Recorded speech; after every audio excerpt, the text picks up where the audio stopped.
Hello guys, welcome back to commerce flex. I hope आप सब healthy होंगे, खुश होंगे, अच्छे से पढ़ाई कर रहे होंगे और नोट्स भी बना रहे होंगे हमारे। तो welcome to our channel commerce flex, learn by heart, commerce in the heart. Guys, हम आज स्टार्ट करने वाले हैं स्टैटिस्टिक्स, जो कि क्लास 11th में आता है। ठीक है, माइक्रो इकोनॉमिक्स आपका इसका एक और पार्ट है जो कि मैम लेंगी। आप हमारे चैनल की प्लेलिस्ट में जाके उनके सारे वीडियोस देख सकते हैं। इनने एटलीस्ट 5 वीडियोस अभी तक अपलोड कर चुकी हैं वो, और वो साइमल्टेनियसली और वीडियोस अपलोड करती रहेंगी। राइट, और मैं यहाँ पैरेलली आपका स्टैटिस्टिक्स लेता रहूँगा। तो आप पे क्या है, दोनों जो सब्जेक्ट्स हैं माइक्रो इकोनॉमिक्स और स्टैटिस्टिक्स, दोनों ही चलते रहेंगे parallel to parallel. Okay okay guys, तो अब हम अपनी बात पे आते हैं। हमको स्टार्ट करना है आज, हमारा नया श्री गणेश करना है नया टॉपिक का, जो कि स्टैटिस्टिक्स का है। तो हम वो स्टार्ट करते हैं। और उसको स्टार्ट करने से पहले गाइस, यदि आपने अभी तक हमारे चैनल पे नए हैं तो आप प्लीज़ जाइए, सब सब्सक्राइब पे क्लिक करिए, बेल आइकन प्रेस करिए और नोटिफिकेशन ऑन कर लीजिए। बिकॉज जैसे हमारा कोई नया वीडियो अपलोड होता है, आपको फटाक से नोटिफिकेशन आ जाएगा और आपको अपडेट्स मिलते हो जाएंगे। राइट, एंड यदि आपको मेरा लेक्चर अच्छा लगे तो अच्छा कमेंट करें और साथ ही साथ लाइक पे बटन भी दबाएं। ओके गाइस, अब हम आते हैं हमारे इंट्रोडक्शन टू स्टैटिस्टिक्स के ऊपर। ठीक है, तो हम स्टैटिस्टिक्स का वर्ड सुनते हैं तो हमको पहले प्रैक्टिकल याद आता है। यार प्रैक्टिकल करवा दो सर। ठीक है भाई, प्रैक्टिकल करवा देंगे, लेकिन प्रैक्टिकल बेटा बहुत बाद में आएगा। पहले आपको ये समझने की ज़रूरत है कि स्टैटिस्टिक्स है क्या, मतलब स्टैटिस्टिक्स भला क्या है, इसको इकोनॉमिक्स में रखा क्यों गया हुआ है। क्या इकोनॉमिक्स अलग है कि स्टैटिस्टिक्स अलग है, क्यों अलग अलग चीज़ें हैं? नहीं बेटा, बिल्कुल भी नहीं, ऐसा नहीं है। आपको पहले थ्योरी पढ़नी पड़ेगी उस चीज़ की कि इसमें ये है क्या, क्या चीज़ है, क्या नहीं है, मतलब आया कहाँ से ये। हम डायरेक्ट आके सेंट्रल टेंडेंसी मीन मोड निकालने बैठ जाते हैं। भाई मीन मोड निकालोगे, इस्तेमाल कहाँ करना है, यूज़ कहाँ आएगा, कैसे यूज़ करोगे, क्वार्टाइल डिविएशन निकाल लोगे, इंडेक्स नंबर्स निकाल लोगे, फिशर का मेथड लगा लोगे, वेटेड एवरेज मीन निकाल लोगे, इन्फ्लेशन डिफ्लेशन निकाल लोगे, तो भाई लगाओगे कहाँ, यूज़ कैसे करोगे। तो वो सब चीज़ सीखने के लिए आपको आनी क्या चाहिए बेटा, पहले इसकी थ्योरी आनी चाहिए। आपको यदि थ्योरी तो पता हो, बैकग्राउंड तो पता हो, तो अपन बिल्कुल आराम से सिस्टमेटिकली स्टार्ट करेंगे, क्योंकि ma'am already micro economics start कर चुकी हैं। आप उनके वीडियोस जाके देखिए, मेरी प्लेलिस्ट में, मैं इसको चैनल की प्लेलिस्ट में आपको मिल जाएगा, और नहीं तो मैं इसी वीडियो के आई कार्ड बॉक्स में उनके वीडियोस डाल दूंगा और डिस्क्रिप्शन बॉक्स में उनके वीडियोस डाल दूंगा। ठीक है, ताकि जिनको आसानी, जिन लोगों ने माइक्रो इकोनॉमिक्स अभी स्टार्ट नहीं किया है, जो अभी चैनल में बिल्कुल नए नए आए हैं, तो वो वहाँ से वो चीज़ देख लें। ठीक है, अब आते हैं डेफिनेशन ऑफ इकोनॉमिक्स पे, कि इकोनॉमिक्स की परिभाषा क्या बोलती है। थोड़ी सी बड़ी है, लेकिन आपके एनसीईआरटी बुक में दी गई थी। मैंने कोई और प्राइवेट बुक नहीं देखी गई है, मेरे को एनसीईआरटी बुक ही मैंने इसको बनाया है, और आपके जो नोट्स है वो प्रॉपरली एनसीईआरटी नोट से ही मैंने बुक से बनाए हैं, और एक संदीप गर्ग को मैंने रेफ़र किया है। तो ये नोट्स जो हैं बहुत हेल्पफुल है, और आपको खैर एनसीईआरटी में थोड़ा सा घुमा फिरा के दिया जाता है, तो उसको एकदम सीधा सीधा लैंग्वेज में मैंने उतारा गया है। ठीक है, economics is the study of how people and society choose to employ scarce resources. What scarce resources? क्या scarce resources that could have alternative uses, जिनके क्या हो सकते हैं alternative uses, in order to produce, बहुत important point, various commodities that satisfy their wants and distribute them for consumption among the various person and groups in the society. इस पूरी सी बड़ी सी definition का मतलब सिर्फ इतना मैं आपको 3 वर्ड में बताने वाला हूँ, कुछ नहीं कहा गया। वर्ड समझोगे तो आप समझ जाओगे इकोनॉमिक्स एक वो स्टडी है कि यहाँ पर पीपल और सोसाइटी कैसे एम्प्लॉय करते हैं अपने लिमिटेड रिसोर्सेज को। स्कैर्स रिसोर्सेज का मतलब क्या होता है, लिमिटेड। माइक्रो इकोनॉमिक्स से पढ़ेंगे आप। ठीक है, लिमिटेड रिसोर्सेज। ठीक है, कैसे आप अपने लिमिटेड रिसोर्सेज को यूज करते हो, ऑल्टरनेटिव यूज कर करके उसका इस तरीके से प्रोड्यूस करते हो, और अदर कमोडिटीज। और आपके पास भाई कच्चा माल, तो आपके पास रॉ मटेरियल जो है वो तो आपके पास बेटा क्या है, लिमिटेड है। अब आप उस कच्चे माल का कितना अच्छा ऑल्टरनेटिव यूज करके डिफरेंट डिफरेंट क्या क्या आप चीजें बना सकते हो, ये तो वो आपके ऊपर ही डिपेंड करता है ना। ठीक है, ठीक है, तो फिर हम आते हैं in order to produce various commodities that satisfy their wants. अब आपने प्रोड्यूस तो कर लिया है, अब आपने चीज़ें प्रोड्यूस कर लिया, आपने सब कुछ प्रोड्यूस कर लिया है, अब आप उसको सेटिस्फाई, अब आपको डिस्ट्रीब्यूट भी तो करोगे, सेटिस्फाई करोगे। आप इस तरीके से अपने लिमिटेड रिसोर्सेज का ऑल्टरनेटिव यूज करके ऐसे ऐसे कमोडिटीज प्रोड्यूस करते हैं जिसको आप डिस्ट्रीब्यूट भी करते हैं और उसको कंजम्पशन भी करते हैं various person in the society के अंदर। सिंपल सी परिभाषा ये है, 3 चीज पे डिफरेंस से बढ़ती है। पहला वर्ड है कंजम्पशन, दूसरा है प्रोडक्शन, तीसरा डिस्ट्रीब्यूशन। पहला कंजम्पशन, दूसरा प्रोडक्शन, तीसरा डिस्ट्रीब्यूशन। ये 3 चीजें हैं, बहुत बढ़िया हैं, 3 एस्पेक्ट्स हैं इस पूरे इसका। क्या बोलते हैं डेफिनेशन का, राइट। ये डेफिनेशन बेटा मैं फिर से मैं एक बार बता दूं शॉर्ट में। ये डेफिनेशन ये बोलती है कि इकोनॉमिक्स एक वो स्टडी है, एक पढ़ाई है जिसको पीपल सोसाइटी क्या करती है, चूज करती है क्या करने के लिए, अपनी लिमिटेड रिसोर्सेज को लिमिटेड रिसोर्सेज को काम पे लगाने के लिए, कि कैसे वो लिमिटेड यूसेस को इस्तेमाल करके जो अवेलेबल हमारे पास रिसोर्सेज हैं उसका अच्छी तरीके से इस्तेमाल करें, अपनी जो अनलिमिटेड वांट्स हैं उसको लिमिटेड वांट्स में कन्वर्ट करें, राइट। और उसके बाद प्रोड्यूस करें various commodities that satisfy their wants to distribute, ठीक है। और फिर ये करें ऐसी कमोडिटीज बनाए जो कि उनकी वांट्स को सेटिस्फाई करें। अब भाई रॉ मटेरियल लिमिटेड है, वांट्स भी अनलिमिटेड है, ठीक है। आप जो आपके पास लिमिटेड रिसोर्सेज थे उससे आपने अपनी अनलिमिटेड वांट्स का अच्छे तरीके से इस्तेमाल कर लिया, आपने प्रोड्यूस भी कर लिया। अब प्रोड्यूस करना ही इंपॉर्टेंट तो नहीं होता, उसको डिस्ट्रीब्यूट करना भी इंपॉर्टेंट होता है। फिर आपने क्या करा, उसको डिस्ट्रीब्यूट किया। अब डिस्ट्रीब्यूट करना भी इंपॉर्टेंट नहीं होता, आपने सामान बनाया डिस्ट्रीब्यूट कर दिया, अब कंज्यूम भी तो करो। ये सामान देखने के लिए तो बनाया नहीं है, शो केस में रखने के लिए तो बनाया नहीं है, कंजम्पशन करने के लिए बनाया गया है। तो फिर हम उसे क्या करते हैं, कंज्यूम करते हैं, हमारा डिफरेंट पीपल और different group of society. Definition थोड़ी घुमाऊ फिराऊ है, एनसीईआरटी की थी इसलिए मैंने ले ली, लेकिन उसको मैंने बहुत सरल भाषा में यहाँ पे तोड़ दिया है कि आपको हाँ उसको इसको रटने की जरूरत ही नहीं है। ये तो सिर्फ आपको समझाने के लिए लिख दी है मैंने, इसको आप याद ना करेंगे तो भी चलेगा। आपका मेन फोकस होना चाहिए इस इतने पार्ट पे। इतना पार्ट मैंने लिखा है, आपका मेन फोकस जो होना चाहिए, राइट, वो इतने पार्ट पे होना बहुत जरूरी है। ओके गाइस, तो हम आते हैं अपने अब 3 मेन एस्पेक्ट्स ऑफ जो भी हमने इस डेफिनेशन से हमने ड्रॉन करें, तो हम उस तीन एस्पेक्ट्स पे हम बात कर लेते हैं। पहला एस्पेक्ट है हमारा कंजम्पशन। भाई आपको कंजम्पशन करना है, आपको कंज्यूम करना है, इकॉनमी में आ गए हो, कंज्यूम तो करोगे, बिना कोई चीज़ कंज्यूम करते आप रहोगे नहीं।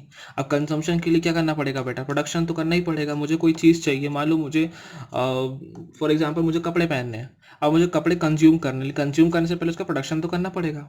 तो पहले मैं क्या करूँगा बेटा, प्रोडक्शन, ठीक है। मैंने उसको क्या कर लिया, सबसे पहले मैं क्या करूँगा बेटा, यहाँ समझते हैं अपन ब्रॉडर सेंस में, प्रोडक्शन। सबसे पहले किसी भी इकॉनमी में क्या होता है बेटा, प्रोडक्शन। यहाँ पे आपको विजिबल नहीं होगा, प्रोडक्शन के बाद बेटा मैं क्या करूँगा, कंजम्पशन। और कंजम्पशन के बाद बेटा मैं क्या करूँगा, डिस्ट्रीब्यूशन, ठीक है। ये 3 चीज़ें करूँगा मैं। अब बात आती है यहाँ पे फैक्टर्स ऑफ प्रोडक्शन के ऊपर, ये फैक्टर्स ऑफ प्रोडक्शन के ऊपर, ठीक है। अब अपन ने factors of production micro economics से पढ़े होंगे, पढ़े ही हैं, माइक्रो इकोनॉमिक्स भी पढ़े हैं, 10th क्लास में भी हमने पढ़े हैं, सब जगह हमने फैक्टर्स ऑफ प्रोडक्शन पढ़े हैं। तो फैक्टर्स ऑफ प्रोडक्शन क्या बोलते हैं बेटा, क्या बोलते हैं फैक्टर्स ऑफ प्रोडक्शन, क्या बोलते हैं आपके factors of production. Factors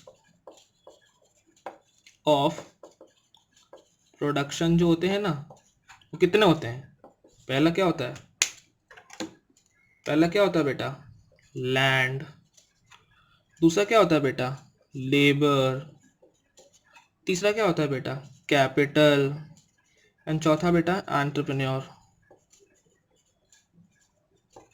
right. ये 4 होते हैं, 1 2 3 4 होते हैं फैक्टर्स ऑफ प्रोडक्शन। कितने होते हैं बेटा, 4 फैक्टर्स ऑफ प्रोडक्शन होते हैं, ठीक है। हमने फैक्टर्स ऑफ प्रोडक्शन के बारे में तो पढ़ा है बेटा कि यदि आपको किसी भी चीज़ का प्रोडक्शन करना पड़ेगा तो पहले तो आपको आपके पास क्या होनी चाहिए बेटा, लैंड होनी चाहिए। क्या होनी चाहिए बेटा, लैंड होनी चाहिए। अब उस लैंड पे काम कौन करेगा बेटा, लेबर करेगी, ठीक है सर। अब उस लैंड भी, हमने लैंड भी ले ली, हमने लेबर भी ले ली।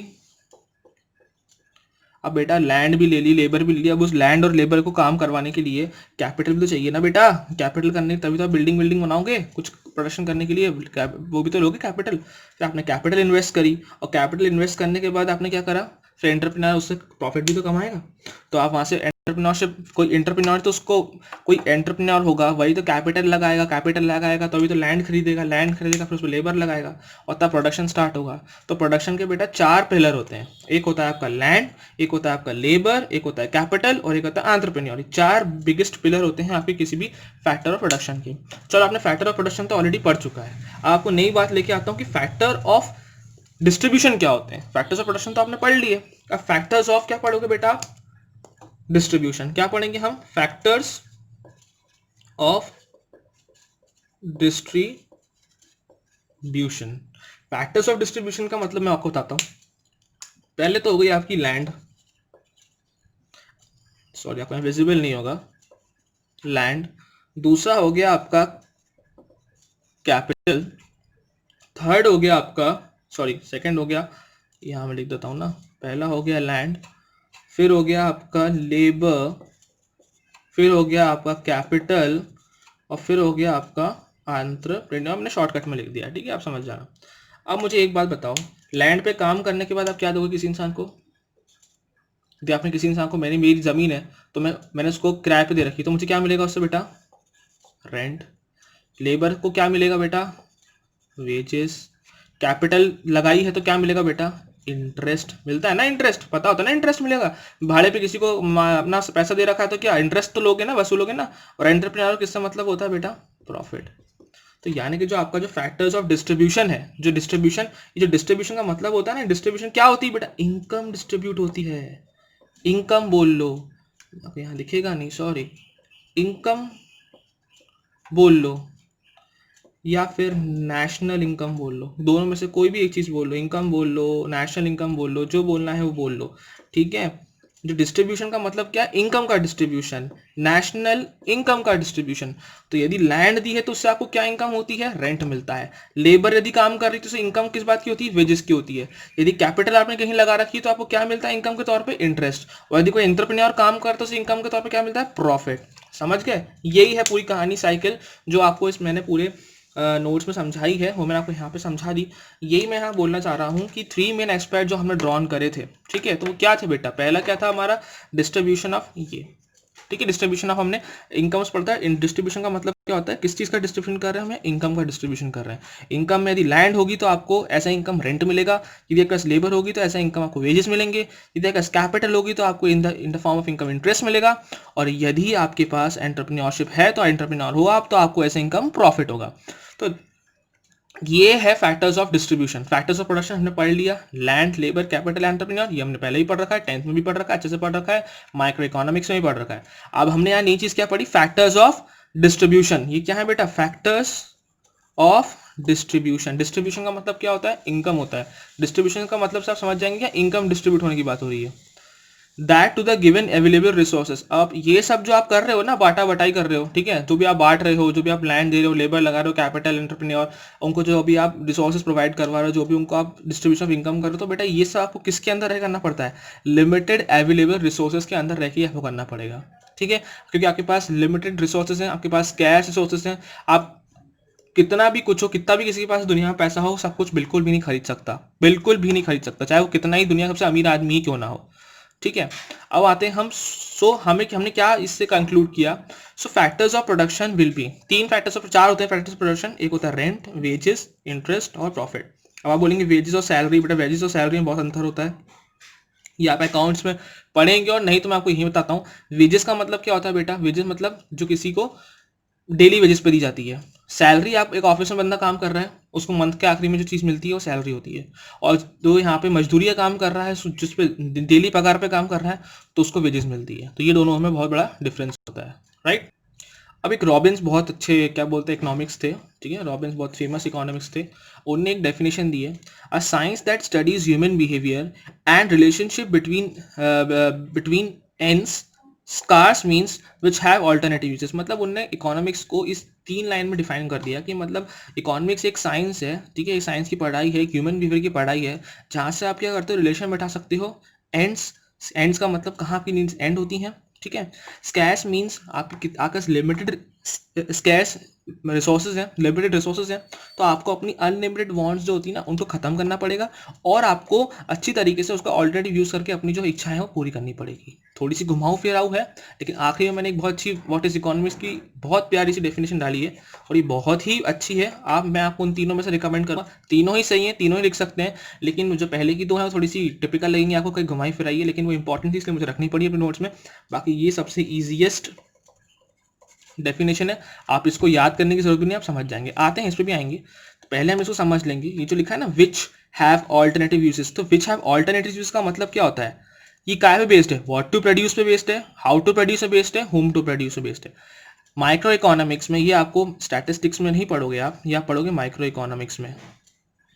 और मैम का जो फर्स्ट लेक्चर है ना, इंट्रोडक्शन टू इकोनॉमिक्स क्लास 11, उसमें मैम ने बहुत जैसे चीज़ समझाई हुई हैं, तो आप वहाँ जाकर जरूर देखें, जरूर इनको तीनों चीज़ों को ब्रॉडर सेंस में पूरा एक वीडियो, एक लेक्चर इस पर बनाया गया, आई थिंक 2 लेक्चर्स बनाए गए, तो आप वहाँ जाकर इसको जरूर पढ़ें। राइट, मैंने बहुत से समझाया हुआ है। अब हम आते हैं व्हाट इज इकोनॉमिक्स पे।